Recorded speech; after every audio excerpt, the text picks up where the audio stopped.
টেক্সাসে ভয়াবহ বন্যায় প্রাণহানি বেড়ে 109 জন। যুক্তরাষ্ট্রের টেক্সাসে 4 দিনের ভয়াবহ বন্যায় প্রাণহানি ছাড়িয়েছে শতাধিক। মঙ্গলবার বাংলাদেশ সময় রাত 1টা পর্যন্ত 104 জনের মৃত্যুর খবর পাওয়া গেছে। সবচেয়ে ক্ষতিগ্রস্তদের কাউন্টিতে মৃত্যু হয়েছে 84 জনের। এদের মধ্যে 28 জনই শিশু। এখনো খোঁজ মেলেনি 41 জনের। শনাক্ত করা যায়নি 32 জনের মরদেহ।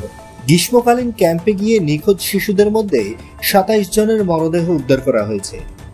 এখনো সন্ধান মেলেনি 10 শিশু ও এক কাউন্সিলরের। চলছে তল্লাশি অভিযান।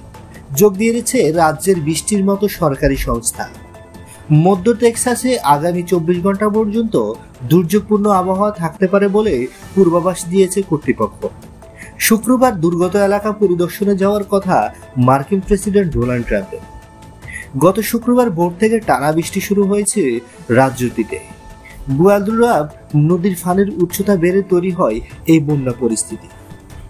বন্ধুরা, নিত্য নতুন এক্সক্লুসিভ খবরাখবর সবার আগে পেতে আমাদের ইউটিউব চ্যানেলটি সাবস্ক্রাইব করে পাশে থাকা বেল আইকনটি অন করে দেওয়ার অনুরোধ রইল।